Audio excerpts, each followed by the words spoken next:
Rookie Big Board Rookie Profile Series. I'm your host, Matt Hicks, the FF Educator, joined, as always, by John Lobb, the Gridiron Scholar. This is the Malachi Corley Rookie Profile episode. John, I got to be honest with everybody right off the bat. This is not the rookie profile that I have been the most looking forward to, all right?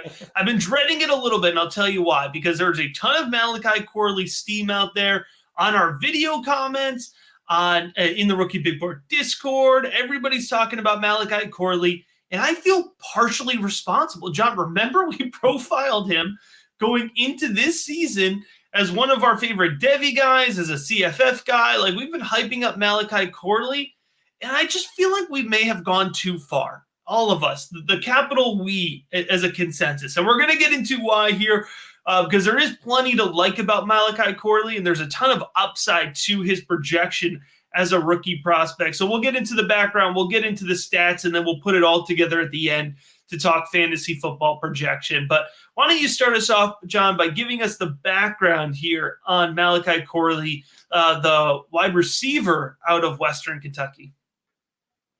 Over the past 3 years, Western Kentucky has been one of the most fun, fascinating, and explosive offenses in all of college football. Had Justin Reed and Bailey Zappi, who now plays for the Patriots, have been flinging the football for massive amounts of yards. And Malachi Corley has been the biggest beneficiary of that production. In high school, he played cornerback, Matt, and he weighed only 163 pounds coming out. Now he's up to 215. So massive growth in size and on his frame. He was a two-star recruit. And in high school, he only had 37 catches for 756 yards and 5 touchdowns. In 2020, his first year on campus, he barely played, Matt. But he blossomed as a redshirt freshman in 2021. And he switched full-time to wide receiver.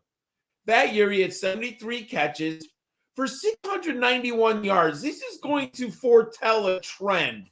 He doesn't gain a lot of yards per catch, Matt, and he had 7 touchdowns. But over the past 2 seasons, he has just dominated the competition, and that's why we profiled him last summer, because we had seen the film and plugged in the numbers from the year before. He was named first team All-Conference USA each of the past 2 years. In 2022, 101 catches for 1,295 yards and 11 touchdowns. He came back this year, Matt. He scored 11 touchdowns again, but he did take a dip in production, 79 receptions for 984 yards. One number that I think is also important, not only does he have low yards per catch, but this year he played 86% of the snaps in the slot. I do believe he profiles strictly as a slot receiver. Not saying he can't grow into an outside, but we have not seen it on tape.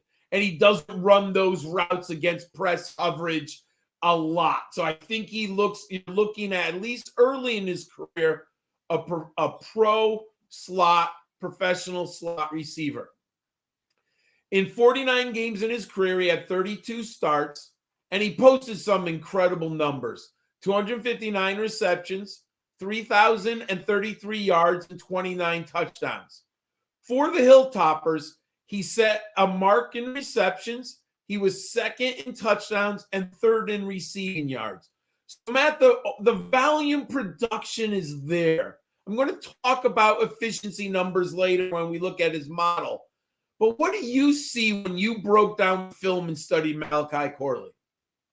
Yeah, so let's get into the Malachi Corley film review here. You know, in terms of speed, John, I like the way that he speeds up very quickly. You know, it doesn't take him a while to get to that top speed, which makes sense. We talk about his game being close to the line of scrimmage a lot, so that really helps him there. And I do think he has short area quickness as well, so he moves well laterally. In terms of his athleticism, he's fluid. He's a very fluid athlete. He closes space quickly, and he's elusive in space, so he can definitely shake a guy even in tighter space, which I think is really helpful. And he's definitely elusive when he's out in more open space as well. You put the ball on target, he's going to catch it. I don't think he's got a huge catch radius. He's not this contested catch monster, but he's got good concentration in traffic. And like I said, you put it on target, he's going to go ahead and bring it in.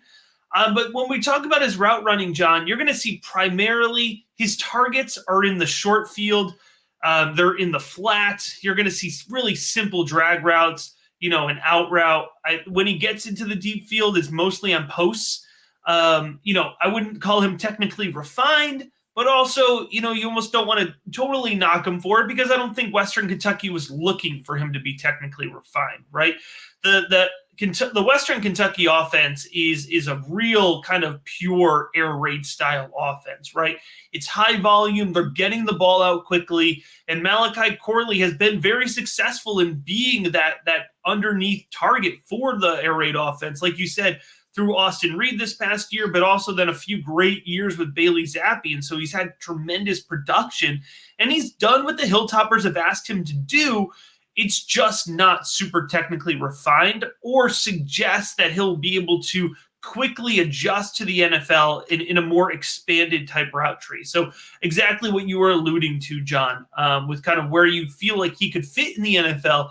I think it's going to be primarily living in the slot. And that's no longer, a death sentence for fantasy production, but it does come with some potential, red flags there.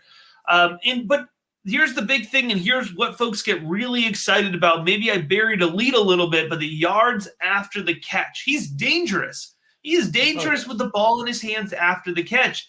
He's tenacious. He has good field vision, John, but yards after the catch is one of the lowest weighted features that I look for in a wide receiver because as I've studied these guys over time, right, we learn from these prospects. I've really lowered the weight on yards after catch because it is just not a trait that really translates to success in the NFL. You look at some of these guys that have really relied on yards after the catch at the college level, this manufacturer type production. We talk about Rondale Moore all the time, right? So, you look at that type of comparison here, and it's tough to put them into a fantasy projection spreadsheet, which is what I do for all my players. And then it spits out a real fantasy number, so what's actually going onto your roster, and it's hard to manipulate a spreadsheet to be able to put Malachi Corley in a super productive situation. But we'll circle back to that, John. We'll tie into that here at the end of the episode because when looking at Malachi Corley's film overall, I definitely understand why folks are excited about him. Just like John, I understand why folks are really excited about all of the resources available over at patreon.com/RookieBigBoard, including the Discord. Super active, personalized advice, the trade channel on the clock, draft insight there for you, roster overhaul, personalized advice. We have the rookie guide coming out later this month. We have, like I mentioned, projections for every NFL player, not just rookies out there, one-on-one draft consultation calls, so much good stuff. If you've been watching all of these rookie profile videos, folks, you have to head on over to patreon.com/RookieBigBoard, and you can get in on it for 15% off now with an annual subscription. All right, John, let's plug Malachi Corley into your model and tell us what we're looking at. When I look at my model, I really like when it matches my film study. And literally, Matt, what you just described is exactly what the model identifies. He catches a lot of short passes, and they do a lot of manufactured plays for him. The volume comes from the yak yards. And I couldn't agree with you more. It's not a translatable trait at the NFL level. As an example, his ADOT is one of the worst I've seen in the 5 years I've been doing this, Matt. It's 5.5. I'm looking at a baseline of 12. He has 5.5. He's the lowest in this class. So that's a really big red flag. Then, receiving yards per team pass attempt. Again, when you're getting a lot of short throws with a low ADOT, you have to rely on yak yards. So what happens? He falls below the benchmark, 2.08. And once again, yards per route, just the basic yards per route that you would get, 11.7. I'm looking at a 15. Yes, the film identifies these big, explosive yak plays, right? He gets a quick screen. He avoids 2 tackles, Matt. He blasts upfield for 25 yards, right? And that looks awesome. And he's big, and he's tough, and he's strong. But, Matt, you're not watching the whole game tape. You're not seeing the 3 catches he had for 7 yards before that big explosion happened. I have real concerns. There are red flags. I'm probably not going to have a lot of Malachi Corley because I think in all my dynasty my mock draft and the early ones, there's someone who loves him, right? They see the highlights. They see the explosion. I'm looking by my film study and my model. I probably have him ranked lower than most. Matt, that's my opinion. But what should the fantasy footballers know from your study? Yeah, John, as we talk about the Malachi Corley fantasy projection, I want to point out that we don't, it's not that we hate Malachi Corley. It's not that we don't think he can be successful, but it's important for us that we don't sit here in all of our rookie profiles and tell you that every single rookie can be absolutely phenomenal and can, be the best rookie. And then we go back and say, well, we told you, we told you they were all good. We have to be realistic about who we identify as good values and bad values. And having that realistic perspective is really important for all of our viewers and all of our listeners. So when it comes to Malachi Corley, I think he's going to get day 3 early NFL draft capital. And I would be happy if my NFL team drafted him because I think he'd be a nice addition to an NFL offense, in terms of balancing out that offense and giving them a good underneath weapon. I do think his fantasy football superflex rookie draft ADP, it's going to land in that mid-third, the 305 to 308. Like John alluded to, I think there is going to be a big Malachi Corley fan in every league. So could he go late second round? Yeah, he could for sure. Or maybe, he gets cooled off a little bit. He goes in the 4th. But I could see mid-third as really kind of his consensus spot. And for my rookie big board tier, I think he was a low-end flex filler for me. So he's right on that bench depth to flex filler line. So I think he's going to be kind of a wide receiver 4. Wide receiver 36 to 48, I think is his a really kind of best case outlook here as a rookie for me for Malachi Corley. But, when you look at those flex filler bench depth type guys, as injuries pile up in your lineups, you want these types of guys available. So, again, if you could get them in the late 3rd, early 4th, all right, go ahead, give them a shot. The upside is there, but not at the price of even an early 3rd or really even a mid-3rd. There's just so many other guys that we've talked about in these rookie profiles that I want to take in the 3rd round, before Malachi Corley. So I'm going to have a low exposure to him, 0 to 10%. He's in my fade category. I just can't see myself having maybe more than 1 share of Malachi Corley at the most. And I mentioned the name earlier, but in terms of fantasy football value comparison, I think it's Rondale Moore. You look at Rondale Moore, and even now, 4 years into his career, the production hasn't been there. It's difficult to find that production in a spreadsheet, but you'll find someone. You'll find someone in your league that is remembering Purdue Rondale Moore and saying but what if he just gets used that way? But it just doesn't happen, folks. It doesn't happen in the NFL.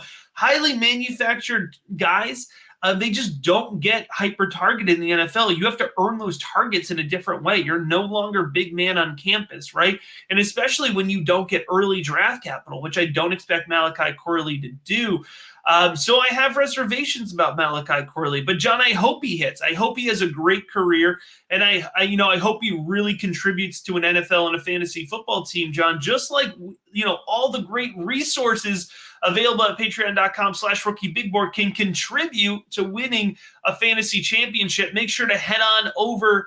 And as always, we appreciate you checking out this rookie profile.